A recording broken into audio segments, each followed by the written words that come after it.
Nombre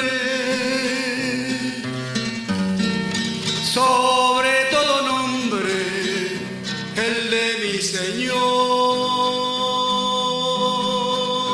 su poder imprescindible hacia el hombre corruptible.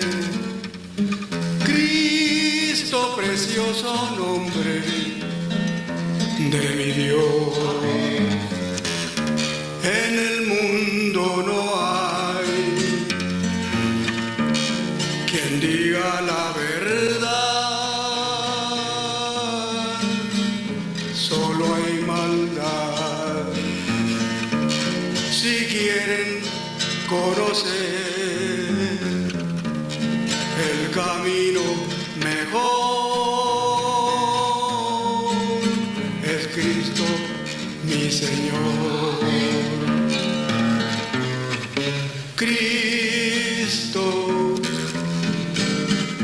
Cristo mi Salvador. Nombre sobre todo nombre, el de mi Señor, su poder imprescindible hacia el hombre corruptible. Cristo, precioso nombre de mi Dios. Su poder imprescindible hacia el hombre corruptible. Cristo, precioso nombre de mi Dios.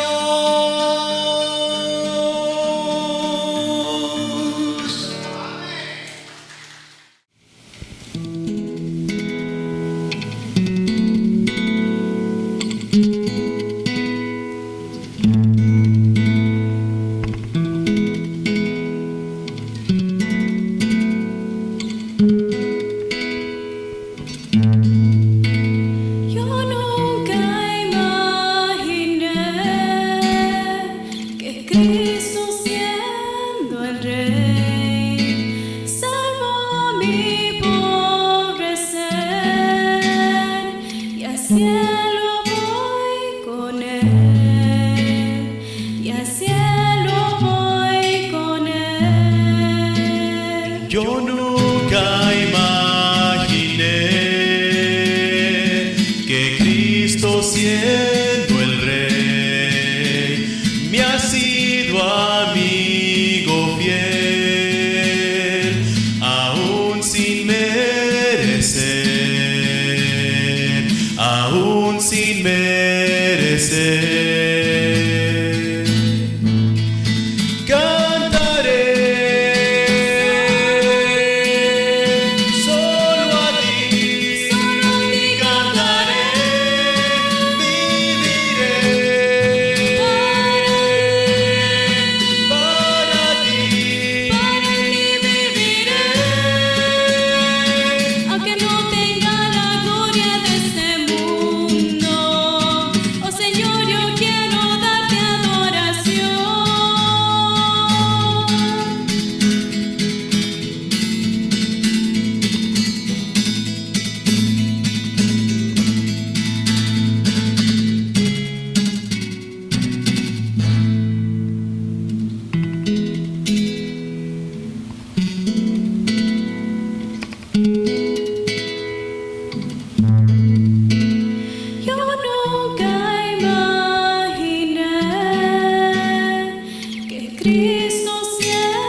sido fiel, aún sin merecer, aún sin merecer. Cantaré solo a ti, cantaré, viviré para ti, viviré. Aunque no tenga la gloria de este mundo, oh Señor, yo quiero darte adoración.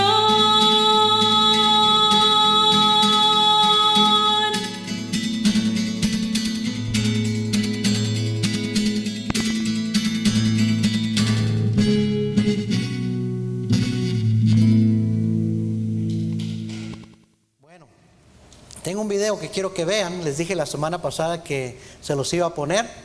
Y dice muchas verdades el pastor, es un pastor negrito.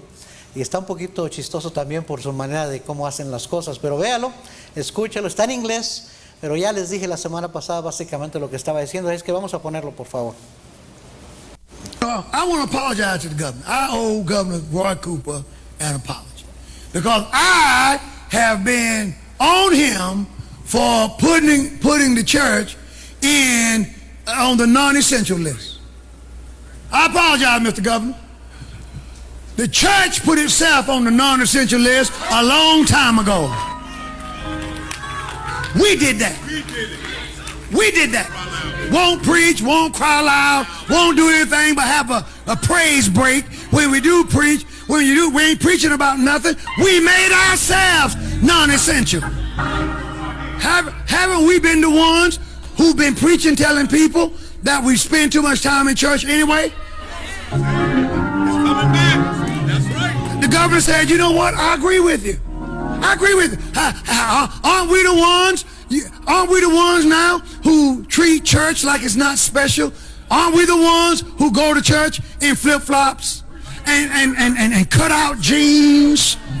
Praise the Lord, and pull over shirts and faded out clothing, and it's no big deal. And we've gotten rid of the sanctity of the house of God. The governor didn't have anything to do with us bringing disco lights in and smoke machines and having these secular services. It wasn't the governor that told us to put a Soul Train line in our church. It wasn't the governor. We did it. We did it. Barbara had them down there on Mondays, marching for same-sex marriage, marching for adultery, marching preachers online, on television, and everywhere else cussing and swearing. We made ourselves non-essential.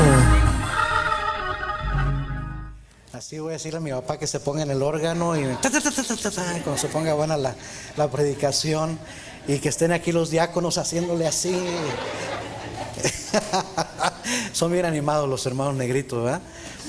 Ahora, se fija que andaban bien vestidos. Y está diciendo, nosotros el gobernador no nos hizo a nosotros no esenciales. Nosotros nos hicimos no esenciales. Porque somos una cosa dentro de la iglesia, otra cosa fuera de la iglesia. Porque hemos rebajado a la iglesia al nivel del mundo, en vez de ser separados, en vez de la santidad, en vez de ser diferentes. Por eso es que el mundo no nos toma en cuenta, dice que no somos esenciales. Pónganse a pensar, una tremenda verdad. Y entonces he estado, por eso el Señor puso en mi corazón una de las razones, ¿verdad? Porque por lo que oí que los líderes políticos estaban diciendo que las clínicas de aborto sí eran esenciales, que las licorerías sí eran esenciales, pero que las iglesias no eran esenciales. Y entonces dije, ¿por qué? ¿Por qué estamos así? Bueno, como decía ese pastor, nosotros no lo hicimos a nosotros mismos. Esa es la opinión que tiene el mundo, la sociedad de nosotros, por cómo vivimos los cristianos. ¿Sí me está siguiendo? Entonces ya titulé esta serie Haciendo la iglesia esencial otra vez. Making Church Essential Once Again. ¿Cómo podemos hacer que la iglesia sea esencial otra vez? Y el tema de este mensaje es la necesidad de la iglesia en el mundo. La iglesia sí es esencial, sí es necesaria, y entonces vamos a verlo esta tarde, ¿verdad? Quiero que vaya conmigo bien rápido a Mateo 23. Ahorita regresamos a Primera de Pedro, pero vamos a Mateo 23, por favor, capítulo 23 y versículo, Mateo 23, versículo 1, perdón. Mateo 23, 1. Aquí el Señor se está dirigiendo al pueblo y a sus discípulos, pero está hablando acerca de los líderes religiosos de Israel. Entonces sígame con su vista, por favor. Dice: entonces habló Jesús a la gente y a sus discípulos diciendo: en la cátedra de Moisés se sientan los escribas y los fariseos. Así que todo lo que os digan que guardéis, guardadlo y hacedlo, mas no hagáis conforme a sus obras, porque dicen y no hacen. Porque atan cargas pesadas y difíciles de llevar y las ponen sobre los hombros de los hombres, pero ellos ni con un dedo quieren moverlas.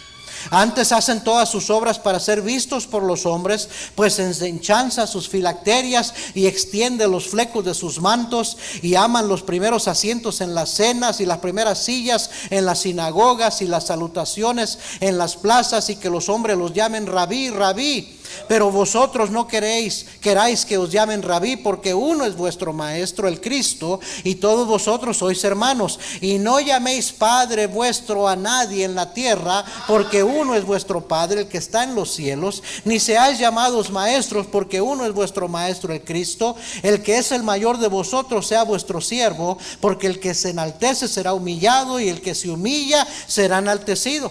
Mas ay de vosotros, escribas y fariseos hipócritas, porque cerráis el reino de los cielos delante de los hombres, pues ni entráis vosotros, ni dejáis entrar a los que están entrando. Ay de vosotros, escribas y fariseos hipócritas, porque devoráis las casas de las viudas y como pretexto hacéis largas oraciones. Por esto recibiréis mayor condenación. Ay de vosotros, escribas y fariseos hipócritas, porque recorréis mar y tierra para ser un prosélito, y una vez hecho lo hacéis 2 veces más hijo del infierno que vosotros. Ay de vosotros, guías ciegos, que decís: si alguno jura por el templo no es nada, pero si alguno jura por el oro del templo es deudor. Y mire, les está dando una paliza, como dicen, espiritual. Y llega al versículo 23 y les dice: ay de vosotros, escribas y fariseos hipócritas, porque diezmáis la menta y el eneldo y el comino, y dejáis lo más importante de la ley, la justicia, la misericordia y la fe. Esto era necesario hacer sin dejar de hacer aquello. Guías ciegos, que coláis el mosquito y tragáis el camello. Ay de vosotros, escribas y fariseos hipócritas, porque limpiáis lo de fuera del vaso y del plato, pero por dentro estáis llenos de robo y de injusticia. Fariseo ciego, limpia primero lo de dentro del vaso y del plato, para que también lo de fuera sea limpio. ¡Wow! Así predicaba el Señor. ¿Cuántas veces les llamó hipócritas? Perdí la cuenta. Este capítulo, creo yo, hermanos, sinceramente, que fue lo que selló la decisión de los líderes religiosos de hacer todo para traicionar a Jesús, acusarlo falsamente y últimamente lograr que fuera crucificado. Fue, como dicen, la gota que derramó la copa de los religiosos judíos. Ahora, todo fue por voluntad del Padre, porque recuerde que fue la voluntad del Padre, que amó tanto al mundo, que envió a su Hijo para dar su vida por nosotros en la cruz del Calvario. No fue voluntad del hombre, fue voluntad de Dios Padre. La Biblia dice: mas Dios muestra su amor para con nosotros, en que siendo aún pecadores, Cristo murió por nosotros. Ahí es que Cristo venía a morir. Pero Dios permitió que estos hombres, líderes religiosos, fueran los que instigaran y los que llevaran todo a suceder para que Cristo fuera traicionado por uno de sus propios discípulos y entregado, y que fuera crucificado. ¿Por qué? Porque las palabras que pronunció el Señor a los fariseos y escribas los provocó. Les dijo la verdad. Les señaló la hipocresía y la falsedad de ellos en su religión, y lo irrelevante que se había convertido la religión judía. Se habían convertido en una religión no esencial. ¿Sí me está siguiendo? Ahora, la religión nunca ha sido necesaria, nunca ha sido esencial para la salvación. ¿Por qué? Porque las religiones del mundo son un sistema de creencias, de salvación, que buscan, procuran la salvación por obras, y la Biblia dice claramente que por las obras de la ley ninguno será justificado. Mire conmigo Gálatas capítulo 3, versículo 23, por favor. Gálatas 3, 23.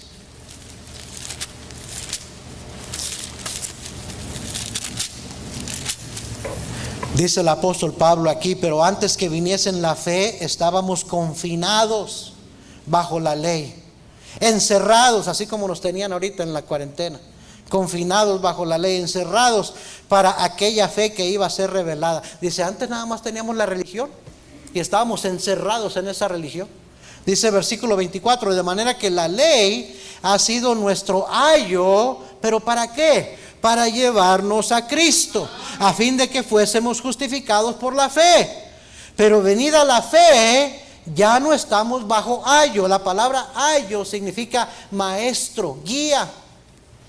La religión judía era el maestro que debió haber enseñado a Israel a poner su fe en el Mesías venidero.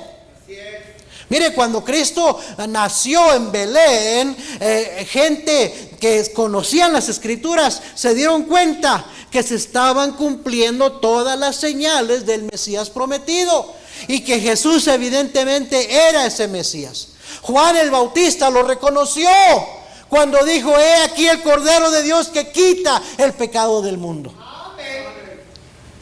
Pero los líderes religiosos se pusieron envidiosos, celosos, se sentían amenazados. Lo trataron de desacreditar al Señor, lo negaron, lo acusaron falsamente, lo traicionaron y últimamente lo sentenciaron a muerte. Ahora ellos, vuelvo a repetir, ellos no fueron los que lo mataron. Nuestro pecado fue lo que crucificó a Cristo en la cruz del Calvario. Él vino a pagar por su pecado y mi pecado.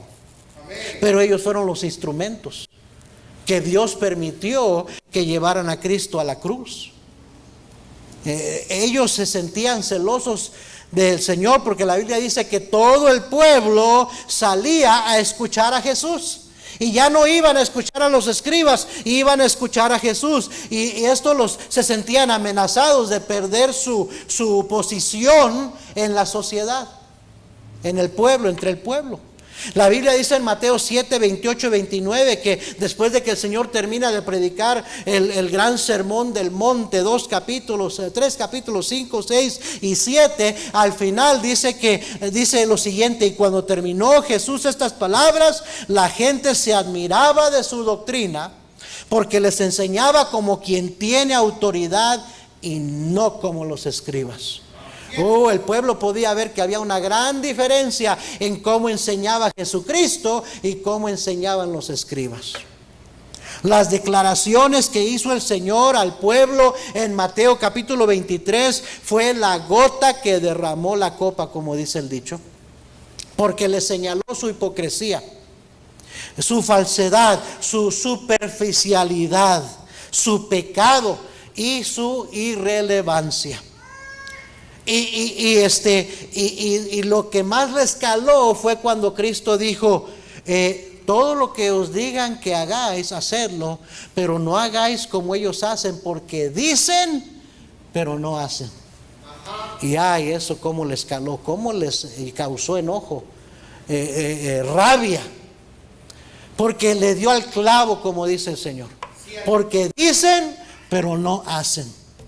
Les señaló la verdad. ¿Qué verdad? Que eran una bola de hipócritas.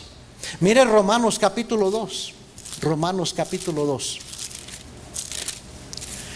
Y versículo 17. Aquí esta pasaje se está dirigiendo a los judíos religiosos, a la ley. Romanos 2, 17. ¿Ya lo encontró? He aquí tú tienes el sobrenombre de judío y te apoyas en la ley y te glorías en Dios, y conoces su voluntad, e instruido por la ley apruebas lo mejor. y confías en que eres guía de los ciegos, luz de los que están en tinieblas, instructor de los indoctos, maestro de niños, que tienes en la ley la forma de la ciencia y de la verdad. Tú pues que enseñas a otro, ¿no te enseñas a ti mismo? Tú que predicas que no se ha de hurtar, ¿hurtas? Tú que dices que no se ha de adulterar, ¿adulteras? Tú que abominas de los ídolos, ¿cometes sacrilegio? Tú que te jactas de la ley, con infracción de la ley deshonras a Dios. Porque como está escrito, el nombre de Dios es blasfemado entre los gentiles por causa de vosotros. Oh, hermanos, qué tremendo. La verdad duele, ¿saben? ¿Se acuerdan cuando Pablo le escribió a los Gálatas? Les dice, les pregunta, ¿me he hecho vuestro enemigo por deciros la verdad? Porque a veces la verdad no nos gusta escucharla. Pero hermanos, la Biblia dice claramente que nada podemos contra la verdad, sino por la verdad. Jesús dijo, santifícalos en tu verdad, tu palabra es verdad. Y a eso es lo que el cristiano viene a la iglesia, a escuchar la verdad de la palabra de Dios. Si somos sinceros, hermanos, la razón principal por qué la iglesia ha perdido su relevancia en la sociedad en que vivimos, su autoridad moral, su credibilidad, no es porque la palabra de Dios haya cambiado, no es porque la palabra de Dios haya perdido su credibilidad o su autoridad moral. No, Señor, es por tanto cristiano superficial, religioso e hipócrita, que somos una cosa dentro de la iglesia y otra cosa fuera de la iglesia. Y la gente se da cuenta. Es por eso que la gente que más nos conoce, nuestros hijos, no están convencidos muchas veces. Nuestros padres, que algunos de ustedes, que sus padres no son creyentes, no aceptan a Cristo, porque no ven credibilidad en su vida, querido hermano.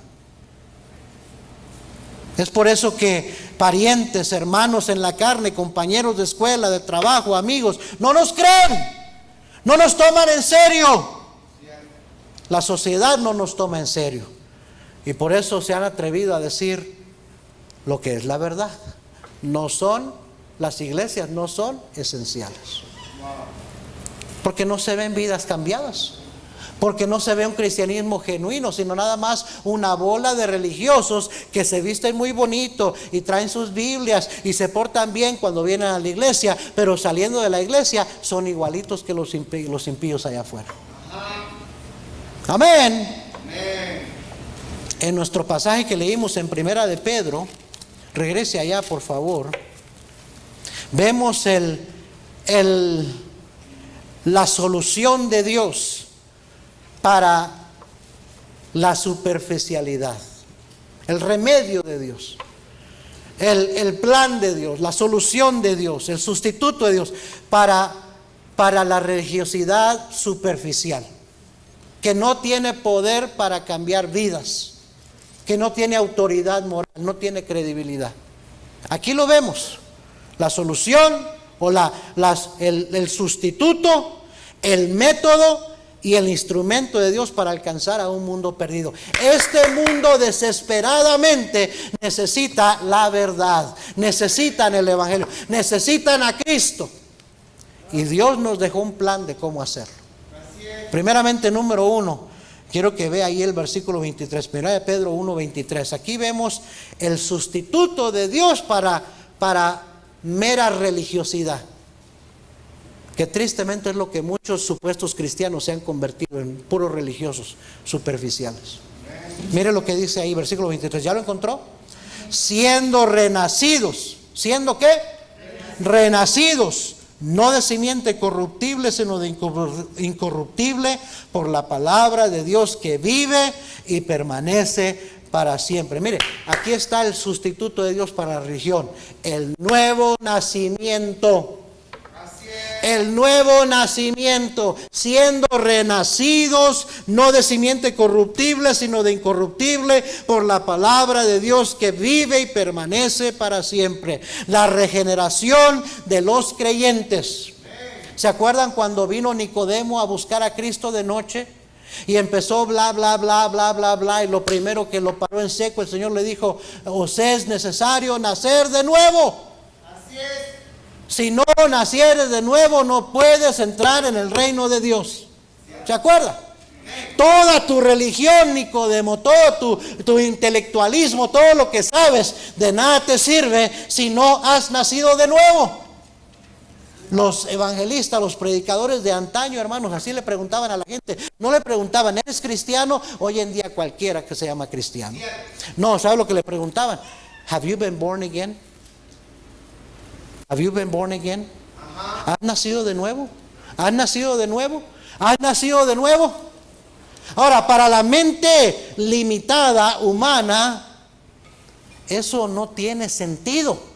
Y hasta se burlan de esa expresión, born again, nacido de nuevo. Nicodemo le pareció algo raro, algo ridículo, porque dijo, ¿cómo un hombre viejo puede volver a entrar al vientre de su madre y nacer por segunda vez? Eso es imposible. Y le dijo Cristo, no, estoy hablando de un nacimiento espiritual. De un nacimiento espiritual, algo que solamente el Espíritu de Dios, el Señor Jesucristo, puede hacer en la vida de una persona. Cuando alguien le recibe, verdaderamente se arrepiente y le recibe como Salvador personal, en ese momento esa persona es convertido en una nueva criatura en Cristo. Y dice 2 Corintios 5:17, claramente lo dice, de modo que si alguno está en Cristo, nueva criatura es. Las cosas viejas pasaron, he aquí todas son hechas nuevas. Todo es hecho nuevo. Toda la actitud cambia, la manera de pensar cambia, tus intereses cambian. Tienes un deseo, un apetito por lo espiritual que antes no tenías. Deseas como niño recién nacido la leche espiritual no adulterada. Empiezas a amar a otros creyentes porque te identificas con ellos, porque tienes al mismo Espíritu Santo. Y empiezas a aborrecer el pecado, ya no te gusta, ya no lo disfrutas, porque te das cuenta que de ahí me sacó el Señor, de ahí me salvó el Señor, me sacó del lodo cenagoso, del pozo de desesperación, puso mis pies sobre peña, sobre la roca, enderezó mis pasos. ¿Cómo voy a volver otra vez allá? Porque ha nacido de nuevo. Yo le pregunto, querido hermano, y le digo hermano porque usted se llama cristiano, pero le pregunto, ¿ha usted nacido de nuevo? Yo me temo que eso es lo que pasa con tantos miembros de iglesias bautistas, comenzando con la nuestra, que son simplemente religiosos bautistas, pero no han nacido de nuevo. El Señor Jesucristo dijo, por su fruto los conoceréis. Especialmente algunos de ustedes jóvenes, que piensas que nomás porque aquí has estado en la iglesia desde chiquito, o porque pasaste al frente a hacer una oración, o te metiste a ese bautisterio, pero no se ve fruto en tu vida de que realmente eres un creyente. Es más, si eres sincero, algunos de ustedes jóvenes, si tu papá y tu mamá no estuvieras aquí, tú no estuvieras aquí ahorita. Vienes porque te traen, no porque, not because it's your choice, no es porque tú deseas estar aquí, because you have better things to do, so you think. Y esa es la razón. Si esa es la verdad contigo, si así te has sentido muchas veces, si así piensas tú, no tienes apetito por la palabra, no te interesa mucho lo espiritual, te identificas más con el mundo y con los mundanos, pasas mejor tiempo allá afuera que aquí con la familia espiritual, deberías de preguntarte, ¿soy salvo? ¿Soy hijo de Dios? ¿He nacido de nuevo? Porque no se ve el fruto. No se ve el fruto. Y déjame decirte, toda la religión del mundo, por más fiel bautista que seas, por más buen bautista que seas, ser bautista no te va a salvar. Así es, cierto. Cuando Cristo venga, va a venir por los suyos, por los que han nacido de nuevo, porque son nuevas criaturas en Cristo, y los que no son se van a quedar. Cierto. Entonces ese es el remedio de Dios, el sustituto de Dios para una religión vacía, tradicionalista, que no tiene autoridad moral, que no tiene credibilidad, que no cambia vidas. Es que seas nacido de nuevo. Yo te vuelvo a preguntar, ¿has nacido de nuevo? Si no, ¿qué estás esperando? ¿Qué estás esperando? No es porque no conozcas la verdad. Entrégale tu vida a Cristo y verás cómo tu actitud va a cambiar. Porque cuando Cristo cambia, te cambia de adentro para afuera y todo cambia. Así es. Cierto. Segundo, vemos el método, el plan perfecto de Dios. Mire, ahí mismo en 1 de Pedro 1, 24 y 25. Porque toda carne es como hierba, y toda la gloria del hombre como la flor de la hierba se saca y la flor se seca y la flor se cae, mas la palabra del Señor permanece para siempre. Y esta es la palabra que por el ¿qué dice, hermanos? El evangelio os ha sido anunciado. El método, el plan para alcanzar a este mundo perdido de Dios es la predicación del evangelio. Hermanos, Romanos 1:16 sigue estando en la Biblia. Dijo el apóstol Pablo: porque no me avergüenzo del evangelio de Dios, porque es poder de Dios para salvación a todo aquel que cree. Sigue siendo el poder de Dios para salvación a todo aquel que cree.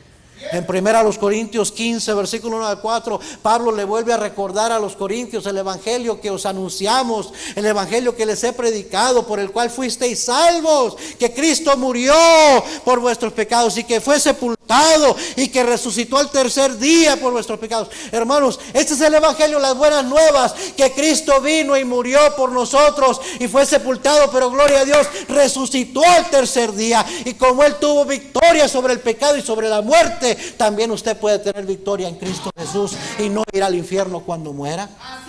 Son las buenas nuevas del evangelio que el mundo desesperadamente sigue necesitando. Pero dice Romanos 10, versículo 14 en adelante: ¿cómo pues invocarán a aquel en el cual no han creído? ¿Y cómo creerán en aquel de quien no han oído? ¿Y cómo oirán sin haber quien les predique? ¿Y cómo creerán si no fueren enviados? Como está escrito: cuán hermosos de los que anuncian la paz, de los que anuncian buenas nuevas. Dice el Señor: qué lindo, qué precioso son esos pies de cristianos que van a anunciar, a dar las buenas nuevas, que dar el evangelio. Ese es el plan de Dios. Eso es lo que necesita este mundo. No necesita justicia racial, no necesita una mejor economía, no necesita otro presidente, no necesita diferentes políticos, no necesita estas cosas. Necesitan a Cristo. Necesitan la verdad. Y tercero, vemos el instrumento que Dios quiere usar. 1 de Pedro 2, versículo 9. Fíjese ahí lo que dice: mas vosotros, refiriéndose a nosotros, el pueblo de Dios, los cristianos, mas vosotros sois linaje escogido, real sacerdocio, nación santa, pueblo adquirido por Dios. Hermanos, ¿cuántos dicen amén a eso? Amén. Cristo me salvó, soy pueblo de Dios, soy familia de Dios, soy hijo de Dios. ¿Pero para qué? ¿Para que te quedes ahí sentado nomás disfrutando tu cristianismo? No. Dice: para que anunciéis las virtudes de aquel que os llamó de las tinieblas a su luz admirable. Vosotros que en otro tiempo no erais pueblo, pero que ahora sois pueblo de Dios. Que en otro tiempo no habéis alcanzado misericordia, pero ahora habéis alcanzado misericordia. ¿Ha sido Cristo bueno contigo? ¿Ha sido Cristo misericordioso contigo? ¿Se compadeció el Señor de ti? ¿Te salvó del infierno de tus pecados? Entonces, ¿a quién le has platicado? ¿A quién le has anunciado de tu Señor? Ese es el plan de Dios. Y somos los cristianos, la iglesia, somos el instrumento a quien se le encargó, se le encomendó esta gran tarea. A nadie más que a la iglesia. Es por eso que la iglesia sí es esencial. Este mundo necesita a la iglesia, porque la iglesia es la que tiene la gran comisión de anunciar las virtudes de aquel que nos llamó de las tinieblas a su luz admirable. Nosotros, hermanos, si nosotros no lo hacemos, ¿quién lo va a hacer? ¿Cómo van a creer en el cual que no han oído? Amén. Amén. Y de hacer discípulos a todas las naciones, bautizándolos en el nombre del Padre, y del Hijo, y del Espíritu Santo, enseñándoles que guarden todas estas cosas que yo os he mandado. Y aquí yo estoy con vosotros todos los días hasta el fin del mundo. Y de predicar el Evangelio a toda criatura. El que creyere y fuere bautizado será salvo, el que no creyere será condenado. Pero recibiréis poder cuando haya venido sobre vosotros el Espíritu Santo, y me seréis testigos en Jerusalén, en Judea, en Samaria y hasta lo último de la tierra. Hermanos, ¿cuántas veces el Señor se lo repite y lo repite? Eso es lo que la iglesia debe de estar haciendo. Ese es el plan de Dios. Pero mire 2 de Timoteo, capítulo 2, versículo 2, por favor. 2 de Timoteo 3, perdón. 2 de Timoteo 2:3. Le dice Pablo a su discípulo Timoteo: tú pues sufre penalidades como buen soldado de Jesucristo. Ninguno que milita se enreda en los negocios de la vida a fin de agradar a aquel que lo tomó por soldado. Y también el que lucha como atleta no es coronado, sino lucha legítimamente. El labrador, para participar de los frutos, debe trabajar primero. Considera lo que te digo y el Señor te dé entendimiento en todo. Timoteo, si vas a ser un soldado, no puedes enredarte en los... Si vas a ser un soldado de Cristo, no puedes enredarte en los negocios de esta vida. Si vas a servir al Señor, hay que trabajar legítimamente. Si quieres ver fruto, debes esforzarte a trabajar primero. Hermanos, ¿qué nos ha pasado? Nos hemos enredado como cristianos, nos hemos enredado tanto en los negocios de esta vida. Le voy a decir qué ha pasado. Hemos perdido nuestra brújula espiritual. Nuestro sentido de orientación, de propósito. ¿Por qué estamos aquí? ¿Por qué me dejó el Señor aquí? ¿Qué quiere hacer el Señor con mi vida? No, estamos tan enredados en lo material, en lo social, en este mundo. Se nos olvida que nuestra ciudadanía está en los cielos, que somos peregrinos, que no somos de este mundo, que vamos de paso. Y por eso nos hemos convertido en no esenciales. No se ve ninguna diferencia entre nosotros y el mundo pecador.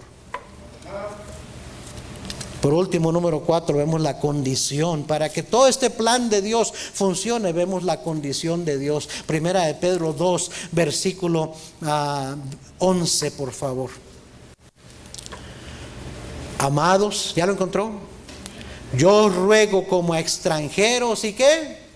Y peregrinos, que os abstengáis de los deseos carnales que batallan contra el alma, manteniendo ¿cómo? Buena vuestra manera de vivir. ¿Entre quiénes? Entre los gentiles, entre los incrédulos, para que en lo que murmuran de vosotros como de malhechores, glorifiquen a Dios en el día de la visitación, al considerar vuestras buenas obras. Esa es la condición del Señor para que todo su plan funcione. Oiga bien, para que tu regeneración se note, para que el Evangelio tenga poder, para que como iglesia sea efectivo nuestro salir a ganar almas. Dice, la conducta del creyente debe ser genuinamente piadosa delante del mundo allá afuera. Esa es la condición de Dios, o la condición para que todo este plan maravilloso de Dios funcione. La conducta genuinamente piadosa de los creyentes. Hermanos, no seamos culpables de lo mismo que los fariseos, que decían pero no hacían. Y es por eso que el Señor Jesucristo mismo le dijo al pueblo: no hagáis como ellos hacen, porque dicen pero no hacen. Son una bola de hipócritas. Que no nos pase eso a nosotros, hermanos. Amén. Que seamos sepulcros blanqueados, que por fuera lucen muy hermosos, pero por dentro estamos llenos de pudrición. ¿Cómo están sus pensamientos? ¿Cómo está su corazón? Hermanos, el Espíritu Santo que mora en nosotros no puede ser partícipe, colaborador de algo o de alguien falso, superficial, carnal, pecaminoso. Yo creo que por eso la iglesia ha perdido tanto poder, porque hay tanta carnalidad y tanto pecado en nuestras vidas. Y el Espíritu Santo dice: yo no puedo colaborar contigo, yo no puedo participar de una doble vida, que nomás luces muy bonito cuando vas a la iglesia, hablas como cristiano, cantas como cristiano, pero nomás sales de ahí y andas cantando lo mismo que el mundo canta, hablando igual que el mundo habla, vistiendo igual que el mismo mundo viste, comportándote igual, yendo a los mismos lugares, siendo igual que ellos. Yo no puedo usar a alguien así. ¿Me está siguiendo, hermano? Amén. La iglesia es uno de los ingredientes esenciales en este plan maravilloso de Dios, para que se lleve a cabo el plan de Dios. Es la única esperanza que tiene este mundo perdido. No es la política, no es la economía, no es la justicia racial, como dije hace un momento, y mucho menos es la religión. La religión nunca ha sido más que un tropiezo para que la gente se salve. Eso es lo que ha sido la religión. En vez de guiar a la gente a la salvación, los han condenado más al infierno. Pero si no tenemos cuidado, en eso nos vamos a convertir nosotros en puros religiosos, que tenemos la tradición bautista, ya no católica, bautista, pero no deja de ser religiosidad superficial. Pero ¿sabe? Todo comienza con este asunto de nacer de nuevo. Por ahí comienza todo. ¿Es usted nacido de nuevo? Porque el que es nacido de nuevo puede discernir la palabra. El Espíritu Santo le da convicción de la palabra, lo convence de su pecado, de justicia y de juicio. El Espíritu Santo lo guía a la verdad, a hacer lo que agrada al Señor. Pero el que no ha nacido de nuevo no tiene a un Espíritu Santo que le diga nada. Nomás es un religioso. Yo le pregunto a usted, joven, a ti, ¿eres un verdadero creyente? ¿Has nacido de nuevo? Have you been born again? Cuando nace un baby en la casa, es innegable que nació una nueva criaturita. ¿Sí o no? Es bien evidente que un baby llegó a la casa. Todo cambia, se limpia la casa bien limpiecita. Todos están en su mejor comportamiento y niños pequeñitos, ¿verdad? No vas a ponerte a decir cosas incorrectas, ni a portarte, ni a gritar, porque el niño, la niña, el baby es bien distintivo cuando una nueva criatura llega a la casa. Así es la vida cristiana. Cuando alguien nace de nuevo es innegable, es inconfundible de que esa persona algo le sucedió. He's not the same, she's not the same. No es el mismo, no es la misma, porque nació de nuevo. Yo te pregunto, ¿alguna vez en tu vida esto ha pasado? Pastor, usted parece que quiere hacernos dudar de nuestra salvación. No, pero sí quiero que te examines. La Biblia habla de eso, de examinarnos a nosotros mismos. Sí, Señor. A la luz de las Escrituras. Eso es lo que va a hacer la gran diferencia. Oh, hermanos, si queremos ser una iglesia que está haciendo una diferencia, que sí es esencial, necesitamos ser primeramente nacidos de nuevo. Segundo, necesitamos dedicarnos a la predicación del Evangelio. Y necesitamos vivir una vida diferente. Amén. Para ser ese instrumento esencial que Dios puso en su plan para alcanzar este mundo perdido. Vamos a orar todos ojos cerrados. Señor,